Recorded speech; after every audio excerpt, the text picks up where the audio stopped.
Welcome to Lanterns Live, the only live stream YouTube channel dedicated to Green Lantern.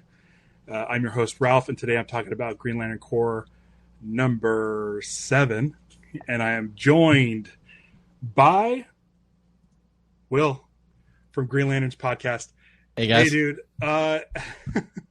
Vactor is in the chat. I don't want to, talk out of school or whatever they say. But Vactor's I think the kids say out of pocket. Out of pocket. Vactor's Yeah. not feeling well and lost his voice. Oh no. And yeah. So he's living it up at home.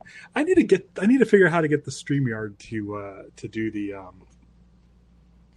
I've seen those through StreamYard, and I've seen them through Restream, and I think on both it does the same thing. Like, people who are watching it will see the actual emoji, but when it pops up as like text on the stream, for some reason, it always shows like whatever the title of the emoji is.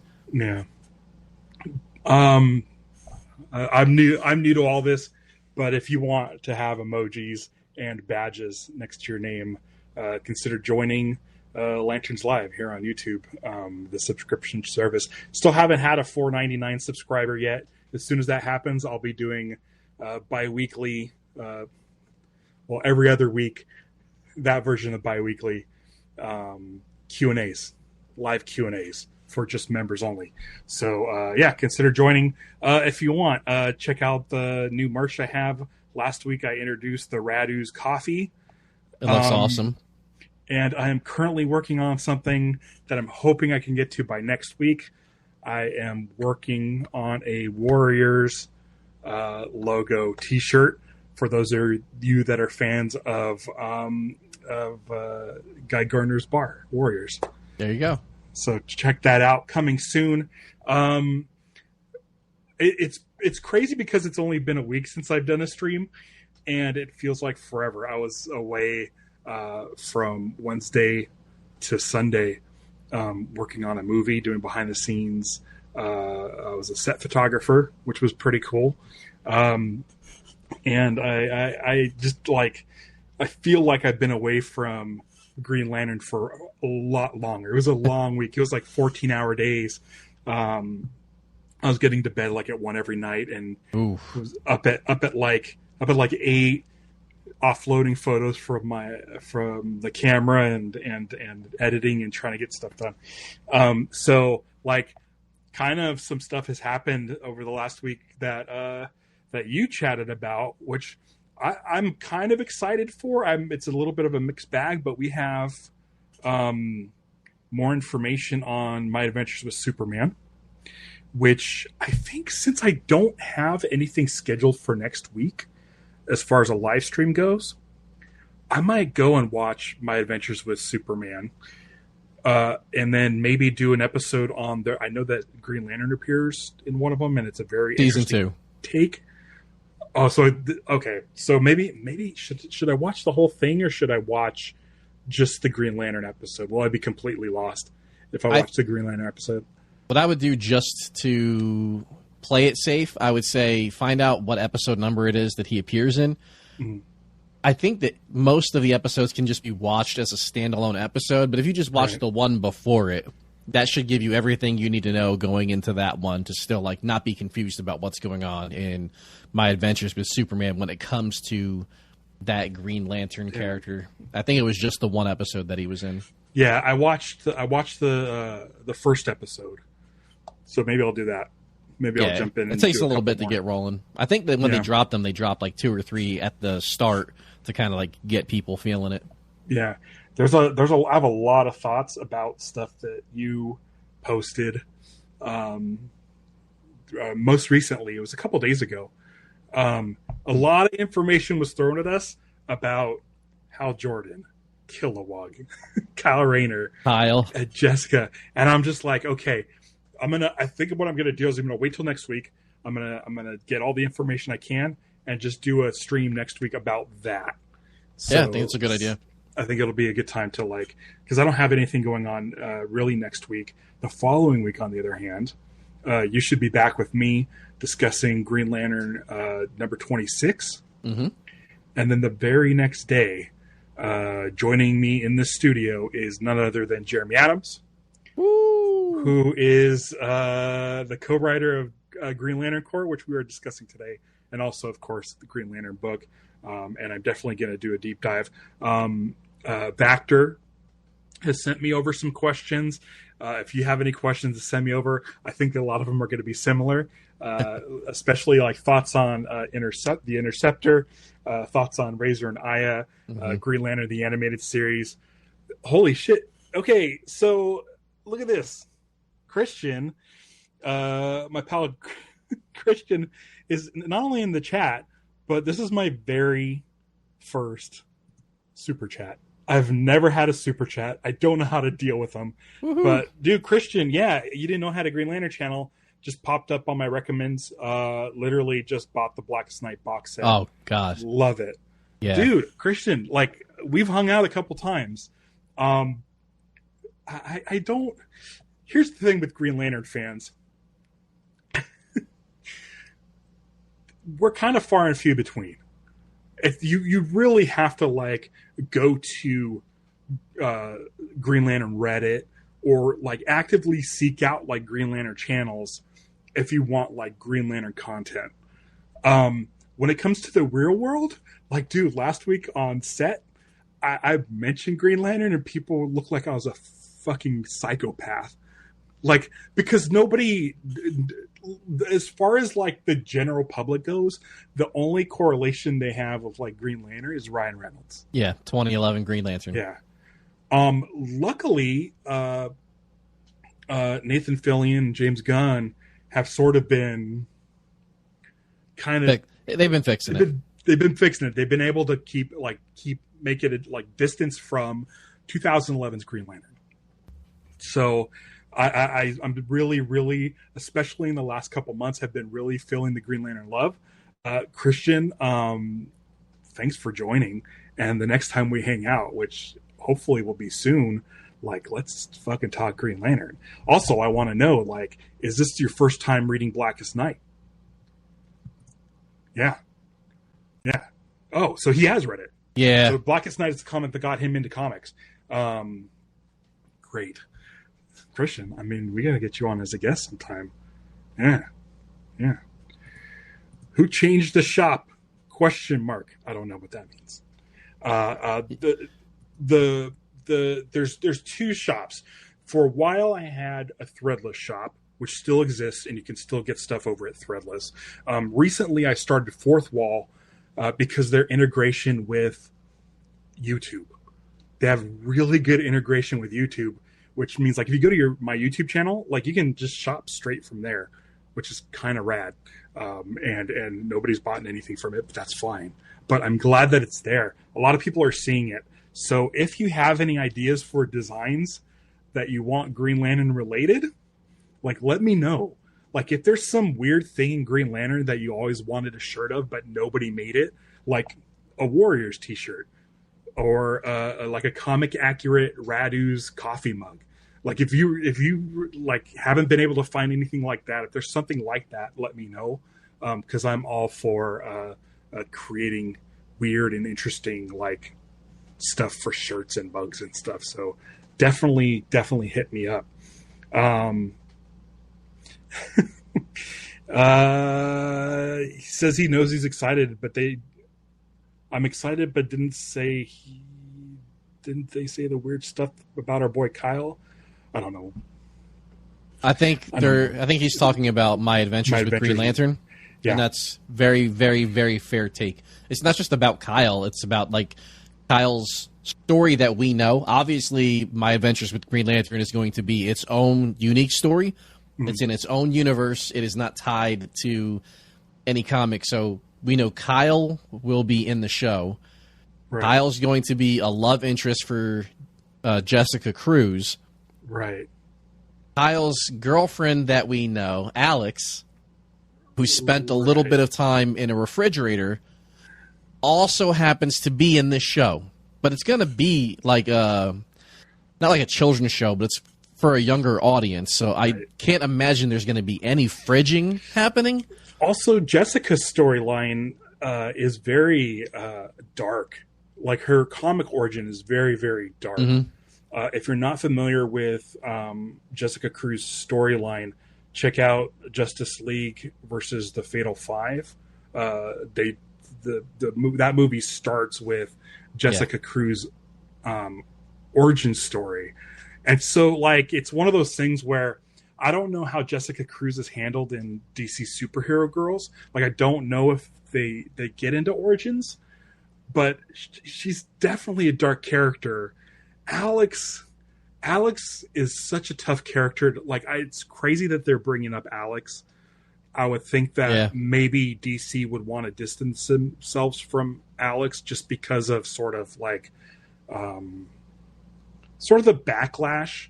Alex's demise has become somewhat of a sticking point when it comes to how women are treated in comics, and like it's like always the Prime example, the GL Prime example.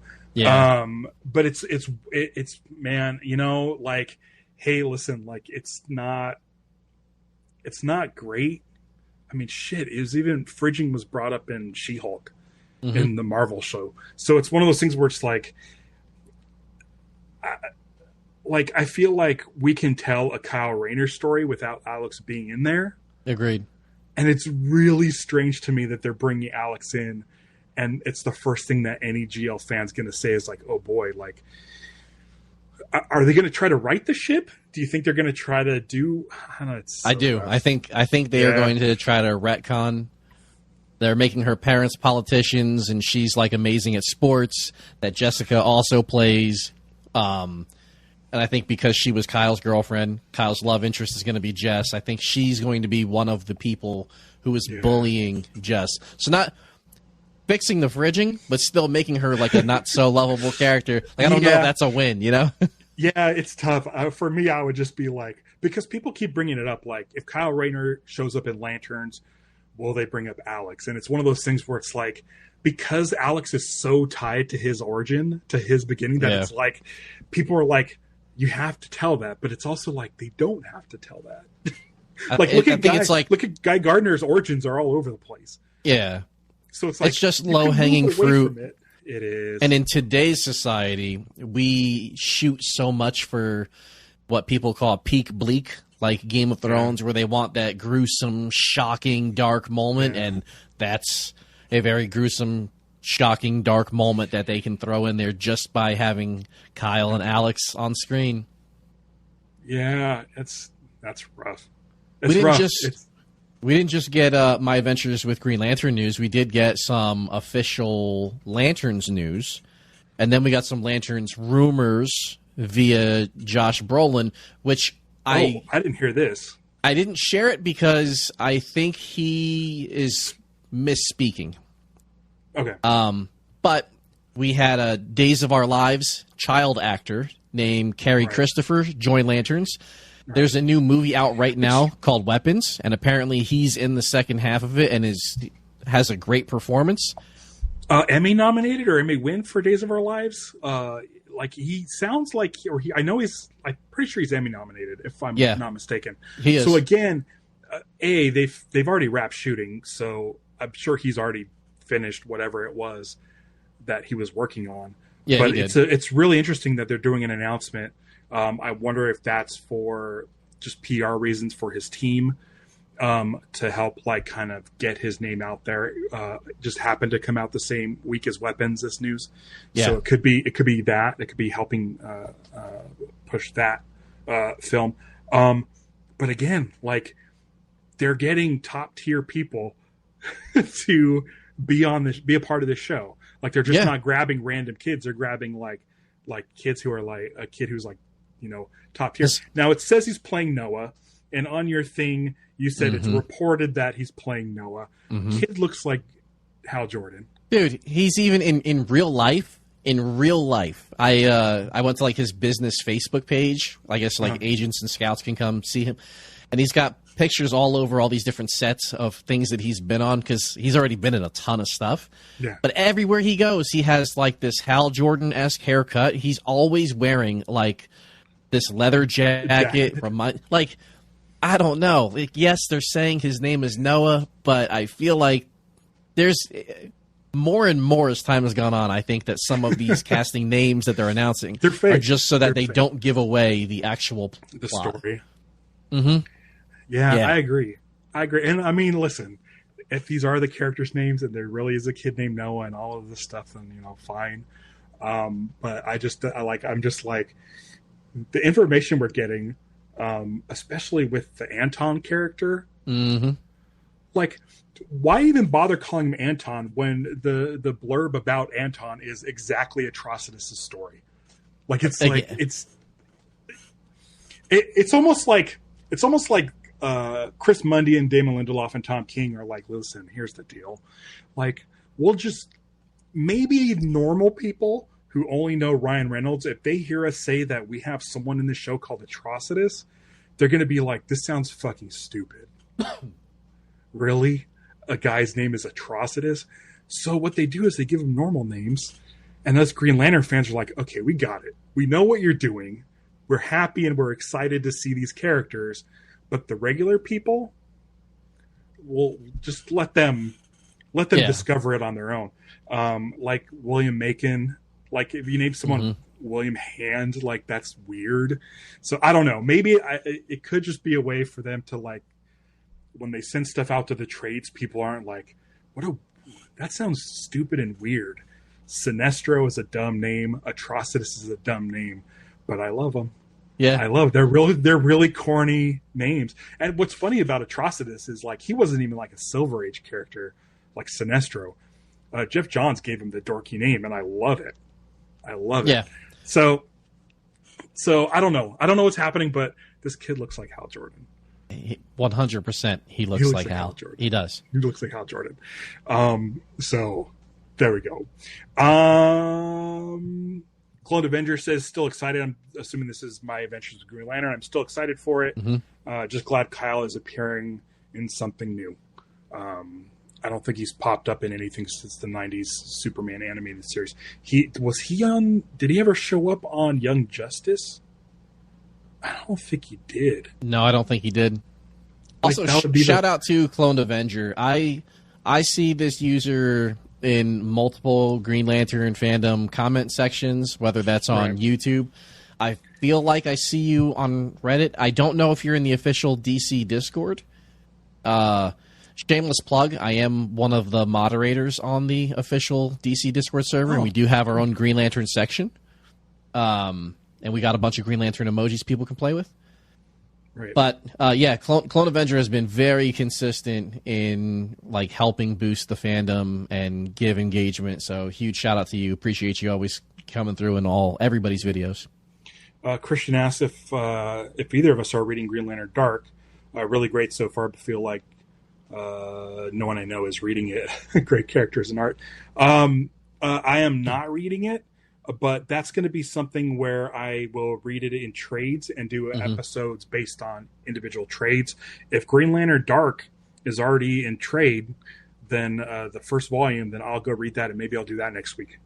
Maybe I'll do that. Hold off on it. We are getting ready for Green Lantern Dark number 6, I think. And okay, so we're not there yet. It's only a 7-issue run. So we just have 2 more issues, and then the whole thing will be done. I am reading it issue by issue. I am giving it my best. I think I said this in a video before. I think I'm struggling with juggling Green Lantern with Green Lantern Corps, and they share the same universe. It's the same story, basically. Mm-hmm. Then we have Absolute Green Lantern, which is a story with our character names and places that are familiar, but the story and how the universe operates is completely different.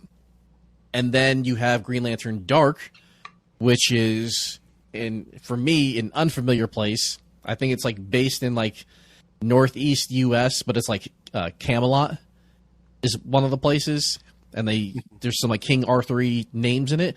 The art is really cool, but with trying to juggle all 4 of these comic runs at the same time, it's not. I've never read it and felt it was bad. It just hasn't really clicked for me. And I can say the same thing about Absolute Green Lantern up until this most recent issue. This is the first time I read Absolute Green Lantern, And I was like, oh my God, I cannot wait for the next issue now. Like, this was the first time.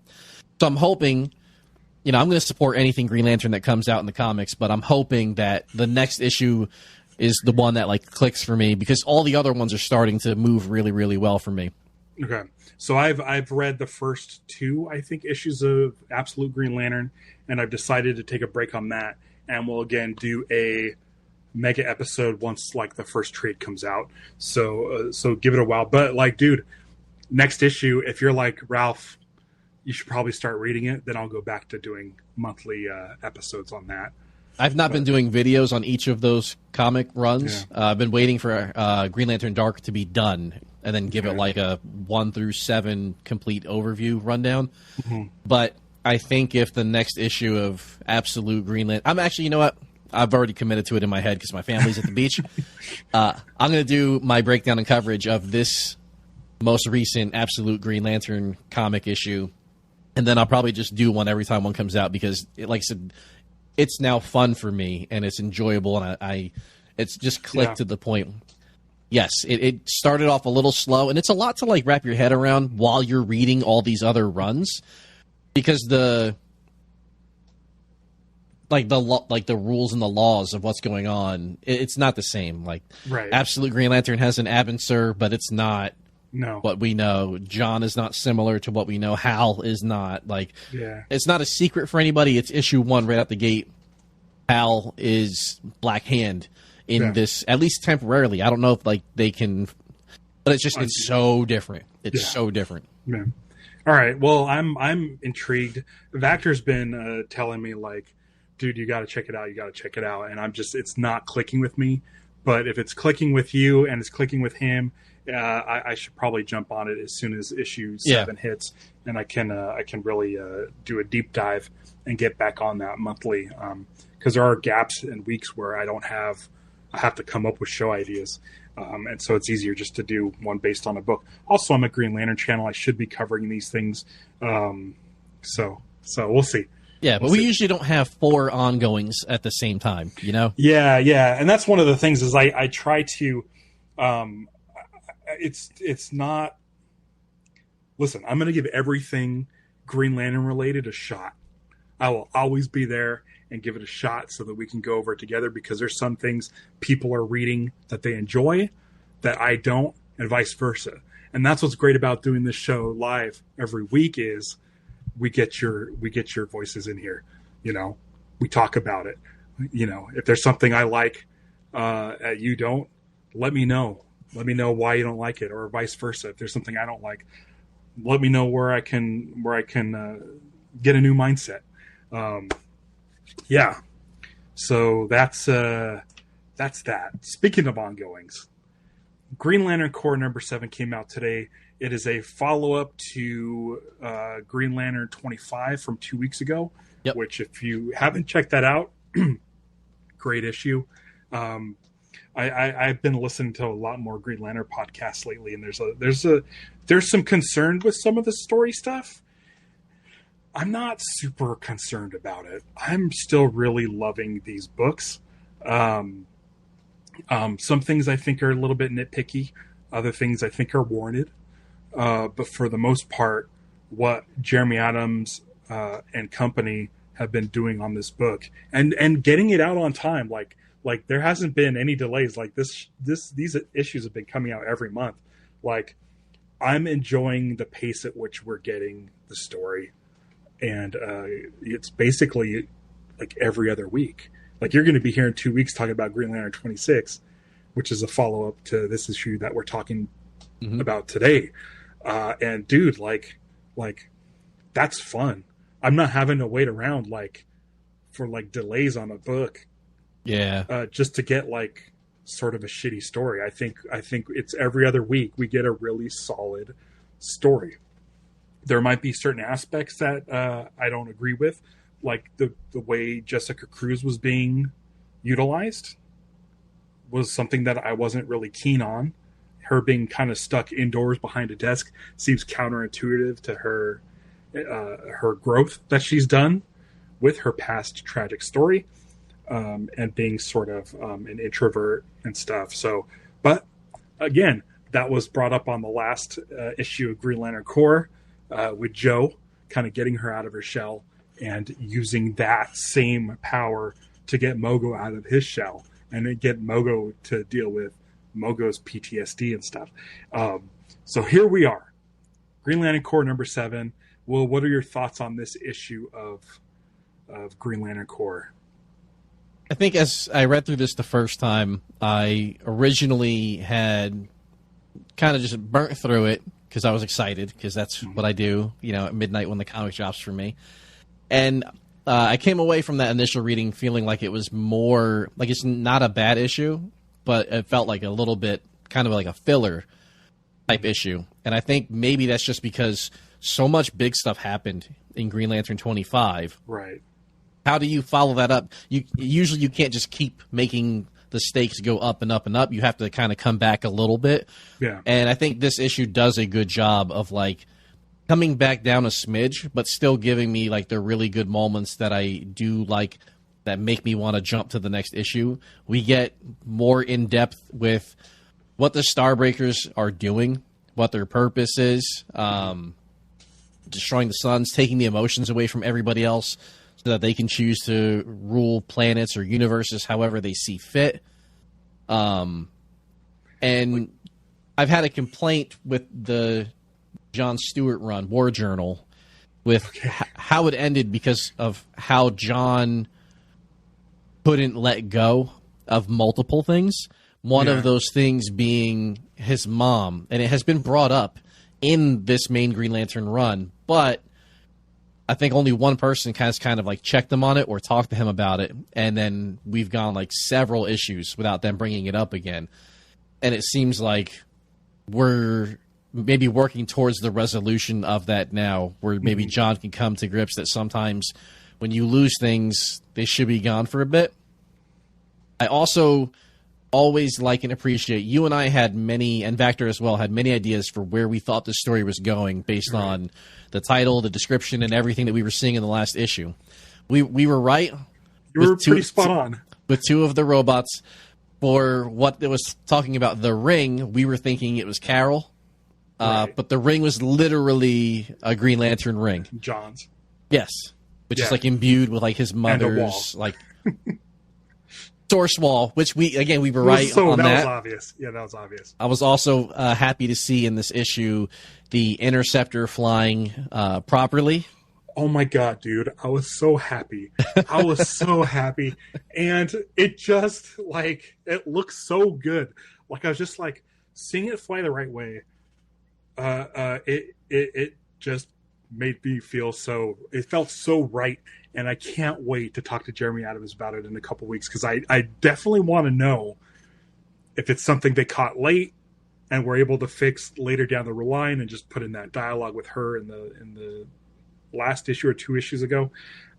I'm gonna do a deep dive about that with him, because it has been one of those weird nitpicky sticking points. I've heard everybody bring it up. But dude, seeing it, not necessarily the first panel we see it. It's kind of a small, thin panel, like on page 4 or something. But there's another one that's a little bit wider, and it's a shot, like a classic like Green Lantern animated series shot, where it's coming like at the thing, and you see the lines, you see the direction it's going, and you see the cockpit window, and it looked terrific. It looked absolutely terrific, and it made me so happy. You were mentioning that this felt like sort of not necessarily a filler, but definitely more toned down than the last issue. But what I like about that is so much stuff happened that it's nice to decompress. Also, we had a ton of questions. Like, what does this emotionless universe mean for Green Lanterns, for people in general, and why? What is the Starbreaker and his brethren planning on exploiting with this power? And there was a lot of questions, and it feels like Green Lantern 25 was like the big, like, holy shit, this is all coming together, and we're going to hit you with this bombshell at the end of this issue. This was like, okay, everybody got to see what happened. Now we're going to start answering some questions. So rings are done. Yep. Like the rings are done. There's nothing that can be done with the rings. And because all the batteries have been built now, there's no more fractured spectrum where people can just be in a rage and it would tap into it.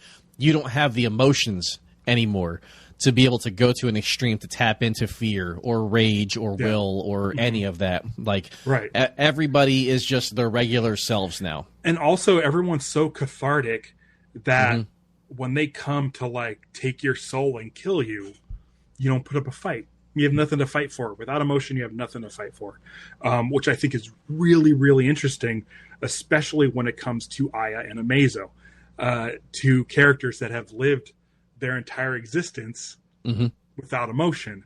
Now, there's a little bit in here that I have to question about Aya.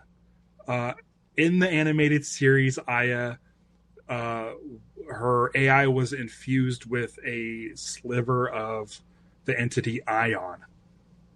I don't know if that's still the case. I don't know. Like, she was told that by Scar, like how she was created. Yeah. Right? So she does have a little bit, a sliver of life in her, but I think she doesn't feel like that's enough to be like a real person. Yeah. Or a living entity. I think she spent the majority of her life living without emotion, especially as the anti-monitor, that I feel like maybe that sliver of Ion has been is now emotionless, but she's still able to function because she functioned so long not knowing that she was actually had a piece of living being within her. Yeah, and I think Amazo, or whatever his name is, he talked about it a little bit, how they're sentient AI, and that meant that he discovered willpower, but like he's not an organic life form. So this whole stripping of the emotional spectrum for everybody didn't phase them the way that it did everybody else. Right. They already have like coping mechanisms for that. It's great. Christian says he hasn't been reading the current run. Christian, I highly recommend it. Sorry if we're spoiling the fact that Razor and Aya have made it into this run of Green Lantern from Green Lantern, the animated series. That alone is worth admission. I highly recommend. I think there's now like 2 or 3 trades out. There's 2 trades out at this point. Go grab the trades, read them. They're terrific. And then jump on to Green Lantern Corps. It's great. I think he said he had the DC Universe app. If he's got that, he should be able to read up to like Green Lantern 24. Okay. So he won't be too far behind where we are. That's great. Check it out. I can't recommend it enough. It's my favorite Green Lantern run, I think, since Jeff Johns. Yeah. Venditti, I think, did a really solid job jumping off from Jeff Johns' run. But I think I like this more. I think there's a lot of creativity in it. The War of the Lanterns, which I think was still Jeff Johns? And then there's like the first Lantern. Like, I get them all mixed up. After Brightest Day, I'm trying to remember what Jeff Johns did and where Venditti started. But they mesh so well. They kind of went right into each other. But since then, like with Jeffrey Thorne and Grant Morrison, like those are different flavors. This is more my speed. This stuff. One of the things that we got in this issue, which I kind of sort of forgot about, was Kyle going into the Source Wall.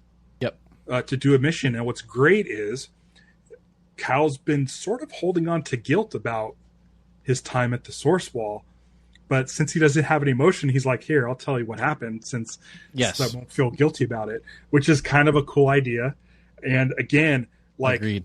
Like with Kyle, again, he's so full of emotion, all emotions, where he's like trying to hold in and contain the power of the White Lantern, which I wore today. I wore my White Lantern ring.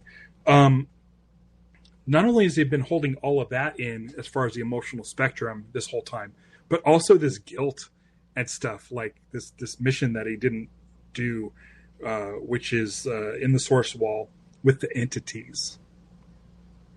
With the entities, which is huge. Yeah. Like, there's a lot of, like, listen, there's, like, no action in this. Like, there's a little towards the end. So this issue's really sort of dealing with the fallout and letting everybody know, here's the rules. Here's kind of what all of this means after the bombshell of Green Lantern 25. And it's I always like the issues after a big event where it's like the four corpsmen sitting on a asteroid, like drinking beers. Yes. Like, I always like that kind of stuff. So this was a nice, like, kind of decompression. The source wall. I've always loved the source wall. It's such a bizarre concept. The fact that it's the edge of the known universe, it hurts my brain because like it's that if you go up or down, left or right, does it fold back in on itself? Is it a giant? It's dude, it's too much. You're gonna hurt my brain. Yeah, it really does. It hurts my brain when I think about it, and then when I see it, I just love the design of it. Yes, where it's like these ancient beings, all sort of like in stone, kind of trapped. Like they all look like they're in pain too. But I've always liked the concept of the source wall. If we were to ever to get the source wall in some sort of other medium, like animated or live action, like I would love to see what that looks like. I'd absolutely love to see what that looks like. It's become such a big thing. It was created in like Green Lantern New Guardians, right? Around that time? I think you're, right around that time. Yeah. That might be the run. Yeah. So it's a fairly newish concept, the last like 15 years or so. But it's a concept I really like. And I like that that all the Green Lanterns writers seem to enjoy visiting it. Yeah. And usually when we talk about stuff like I'm obviously a big Kyle Rayner fan. That's my favorite Green Lantern. And anything that adds to how cool he is a massive win in my book. And I don't care who's writing it, who's drawing it, or whatever. But to get the story that, Kyle used these entities to try to fix the source wall before, and he couldn't really remember what happened, at least not fully. And now that he doesn't have these emotions running through him and the guilt and all that, it's explained that, like, obviously the entities are ultra strong. Yeah. They sent Kyle back out so that Kyle could find a way to then later get them out. Like, do you know how strong of a character you have to be for all the different entities?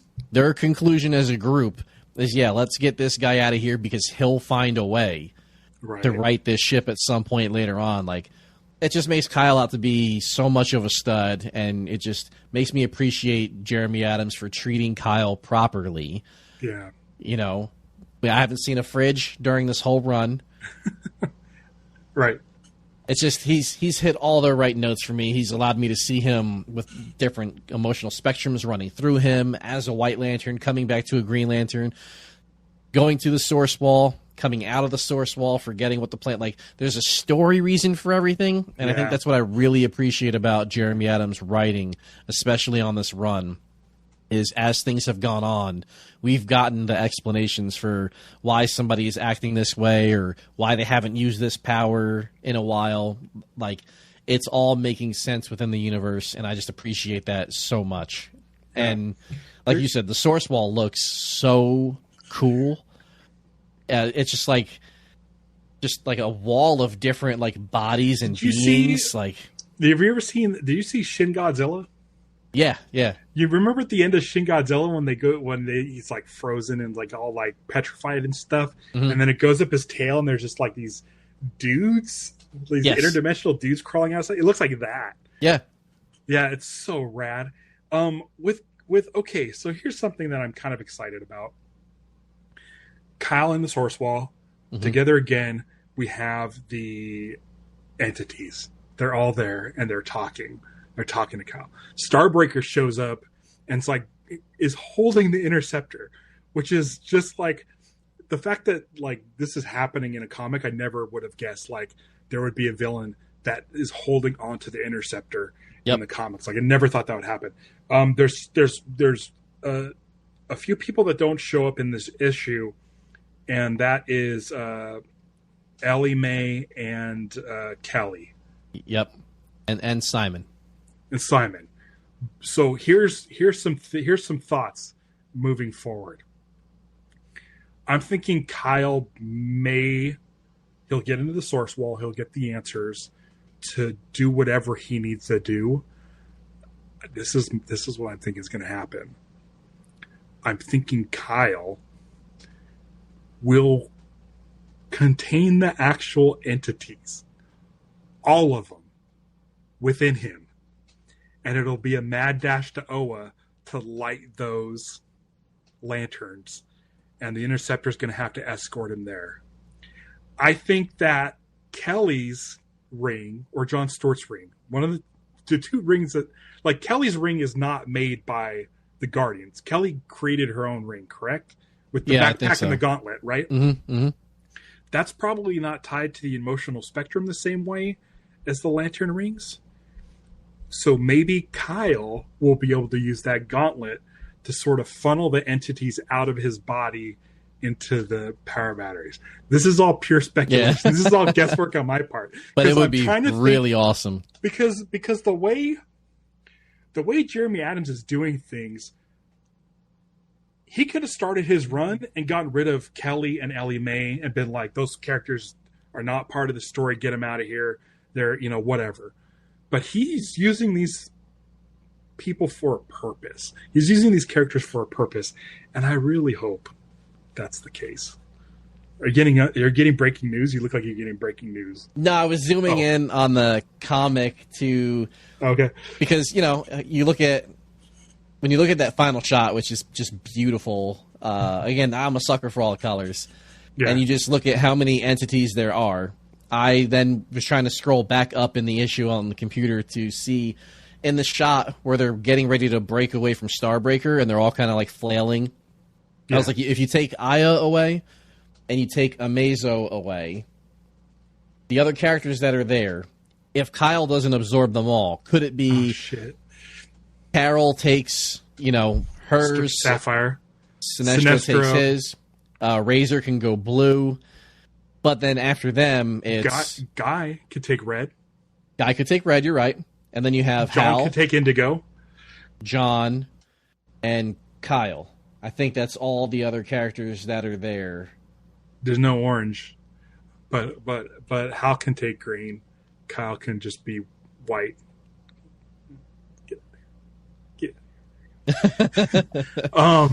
But then you can still, like, if Kyle has to be his own thing because he's got to fix this and, like he was entrusted to do, maybe everybody absorbs one of the others in some fashion, and then Kyle is the way back out for them to... I don't know. I was just trying to do the math. Here's something. The Fractured Spectrum has a 1-for-1 of every Lantern Corps. Like, what was it? Is it happiness and... there was like happiness, love, sorrow, despair. But there's a 1-for-1. There's a 1-for-1 for pretty much all of them.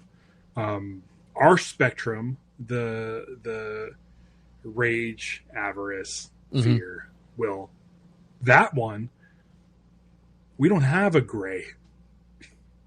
Yeah, we don't have a gray. We have a white and a black, which I guess could make gray, but we don't have a gray in ours.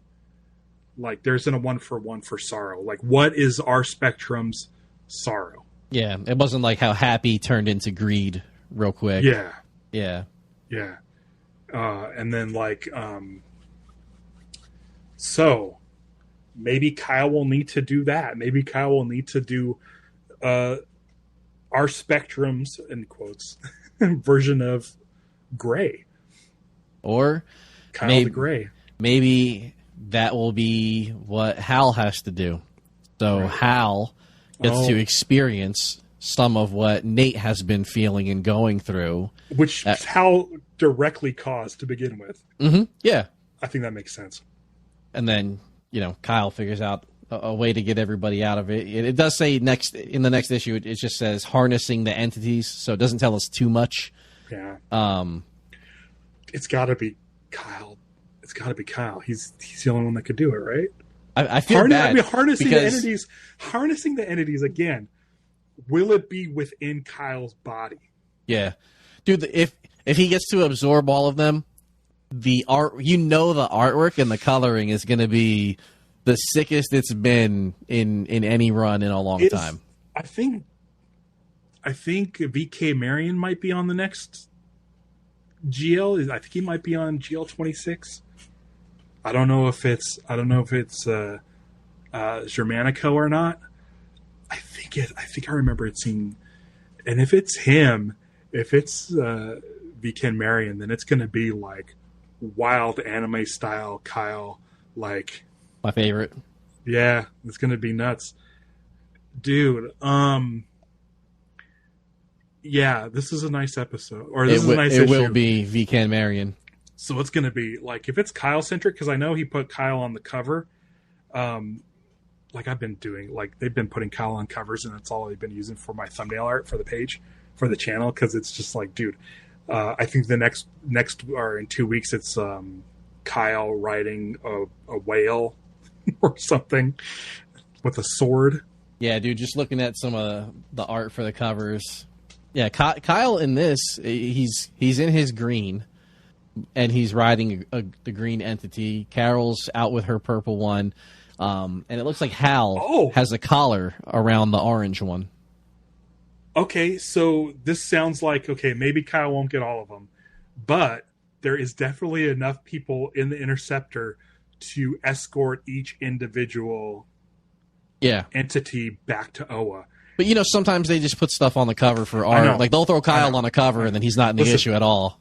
As much as I love Kyle and want him to be able to take on this insane responsibility, same. Seeing all these guys riding the backs of the entities sounds fucking dope as shit, dude. It does. I want to see, do you want to see Sinestro riding Parallax? Like, that sounds rad. It does. It does. They're all in the Interceptor. And Carol on Predator, and dude. Yep.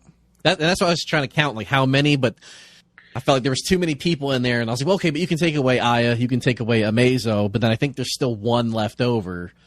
But then if you had everybody contain one, you still need somebody to rally them all together, figure out a way to get them out, and use Aya. What's going to happen to Shirley inside the Green Lantern ring that has been around? Because she was, when Starbreaker grabbed the Interceptor, it was her powering up and making like a spiky construct around the ship that made him let go, where they can punch through the source wall.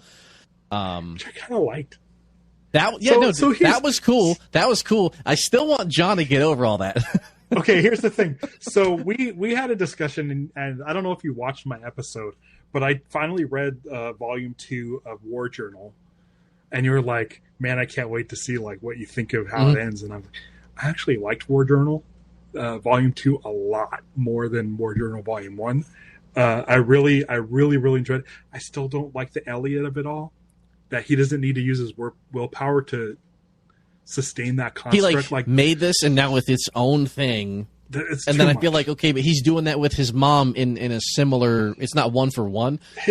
He took his mom's essence. I feel like it's almost like he just took his AI and said, okay, give it my mom's voice. Yes, but there's also some of her sort of mannerisms and attitude in there too. I don't hate it that much, and it made me think man, if I was a Green Lantern, it would be cool to set the audio of your ring, your speaking voice, to whoever you wanted. I mean, people love doing that for their GPS. Yeah. So, listen, maybe Kyle's ring sounds like Alex. Give her some more importance. Maybe Guy would have Pamela Anderson or something. You know what I mean? It would be really a funny thing to see who would choose what for theirs. I bet you they made great use of Guy in this issue too, where Aya Oh my wants God, to bring Aya. him to the ship, and he's not really feeling it. So she's like, "I don't have time to have a conversation." And she just decks him and then takes One him back to the punch. ship. And Guy, Guy. the guy we know, would have fought her immediately right there on the spot. And he gets back to the ship, and he's talking about how much better of a person he is now that they don't have all these emotions running through his body because he's just using logic. And he's like, "You didn't have to hit me." He called himself reasonable guy. Which Yeah. is like never. Those two words don't go together. But I love that Aya was like, she was like, "Hey, listen, like I did the calculations. Me doing it was the best case scenario for when he comes back. Like because Guy would like if any of those dudes did the same thing, like they'd never hear the end of it. But I love that Aya. We get Guy knocked out again in one punch.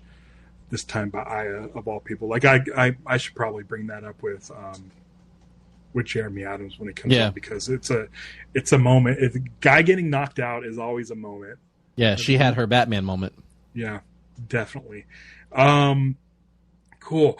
I don't know if I have any more thoughts on this issue. It was kind of a nice, relaxing read. I very much enjoyed it. It's great that everybody that is in the Interceptor are like all top tier, like Green Lantern characters, all came together organically. As much as I would have loved to see like Simon and maybe Ellie and Kelly, but I was fine with just the group we had because that's like these are like Green Lantern. Every one of those characters are like Green Lantern staples since like I would say 2011 with Aya and Razor, but for the most part, these are all like Kyle Rayner's like the newest guy, and he's been around for like 30 years. Yeah. So, man, dude, I've been loving this. Thanks for joining me. Do you have any more thoughts on the issue? I think just the only other thought that I have is sometimes you get your own hopes up, and at the end of the last issue, I was like, we're really about to witness something special with Carol. Yeah. And now it seems like we're getting that with Kyle. Maybe in the next issue, it goes back towards Carol after the Green Lantern 26, when they do the next part of this. And there's covers coming out where they're very Carol and Hal, or Carol and Jessica Cruz, I think. Or it might have been Joe is on another cover with her. Where it seems like maybe she's still going to get her due. But I was just expecting her story to continue. But I'm never going to complain about Kyle getting more time and more spotlight. And look, you have to make sacrifices. There's only so many pages in a comic book for you to tell a story. Like you noted, we didn't have Kelly in the issue at all. Simon's not in the issue. He's really not been in this run very much. I know he's in some other run that's happening. But I really do appreciate not forcing the issue. And like you said, they put like a good amount of characters in the Interceptor all together. It all makes sense while they're there. Mm-hmm. I just think Jeremy's been doing an amazing job writing this story, and I think that we are pretty lucky to have him on Green Lantern of all things. And I'm just always everything for this is like every single week, whether it's Green Lantern or Green Lantern Corps, we read it, and I'm immediately looking forward to the next issue. Yeah, which will be in 2 weeks. Yep. And we'll be covering it. I'll see if Vactor will be able to join us then, because I'm excited to continue this Starbreaker supremacy thing. It's been a lot of fun. Cool, man. Thanks for joining me. Thanks to everybody in the chat. Christian, thanks for the super chat. Now I get to see what happens when that happens, because I don't know, but that's really cool of you. He says he's interested in picking up the new run, which, again, if you haven't, highly recommend it. Thank you for joining me. Thanks everybody for joining me. I'll be back next week with something. Not sure what it is yet, but maybe I'll talk about all the news about my adventures with the Green Lantern that's come out, or who knows, maybe we'll get a Lantern's logo or some sort of art. Peacemaker's just around the corner. Yep. So I'm hoping we start getting some overlap in news, and maybe with Nathan Fillion being in Peacemaker, I'll reach out again and see if he's available to do press for that, because I'd love to have him on the show and pick his bowl. Yeah, Borla's bowl cut. Yep. All right. Thank you, everybody, and I'll catch you soon. Until then, beware my podcast. It's Lanterns Live. Bye.